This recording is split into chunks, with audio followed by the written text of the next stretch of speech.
పిల్లలు, ఇవాళ మనం ఒక కొత్త పంచతంత్రపు కథ చెప్పుకుందాం. కథ పేరు 'దురాశ ప్రాణాంతకం'. అనగనగా ఒక అడవిలో ఒక నక్క ఉండేది. దానికి దురాశ ఎక్కువ. అన్నీ దానికే కావాలనుకుంటుంది. చిన్న జంతువు అవడం చేత దురాశ తీరే అవకాశం లేదు. ప్రతిదానికి ఇతరులపై ఆధారపడేది. పులి, సింహం వంటి పెద్ద మృగాలు విడిచిపెట్టిన మాంసం తినాల్సి వస్తోంది. తన ఆశలు తీరే రోజు రాకపోదని దానికి పెద్ద విశ్వాసం. అది అనుకున్నట్లే ఒకరోజు అలాంటి అవకాశం వచ్చింది. ఒకనాడు ఒక వేటగాడు తన భుజాలపై లేడిని తీసుకువెడుతున్నాడు. దారిలో పంది కనిపించింది. అతడు లేడిని పక్కన పెట్టి పందిని బాణంతో కొట్టాడు. బాణం తగిలింది, కానీ అది చావలేదు. ఈ దెబ్బకు తిరగబడ్డ పంది అతనిపై దూకి గుండెలు చీల్చింది. త్వరలోనే వేటగాడు మరణించాడు.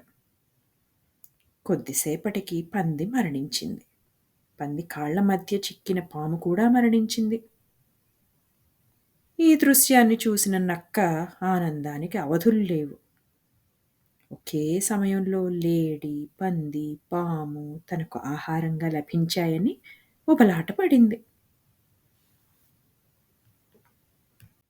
ఏది ముందు తినాలా అని ఆలోచించింది. అదే సమయంలో వేటగాడి పక్కన ఎక్కుపెట్టిన బాణం కనిపించింది. ఆ బాణం తాడును ముందు తిందామని ఆశించింది. వెంటనే బాణానికున్న నరాన్ని కొరికింది. దానితో అది తెగి బాణం కర్ర గుచ్చుకుని నక్క నోరు బాగా గాయపడింది.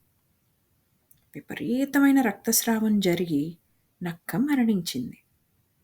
అన్ని మృగాలను ఒకేసారి తినాలనుకున్న దాని ఆశ నెరవేరలేదు. దురాశ వలన విచక్షణ లోపించి అది మరణించింది. ఈ కథలో ఉన్న నీతి ఏమిటి? దురాశ దుఃఖానికి చేటు. బాగుంది కదా కథ? మళ్ళా ఇంకొకసారి కలుద్దాం ఇంకొక కొత్త కథతోటి. సెలవా మరి.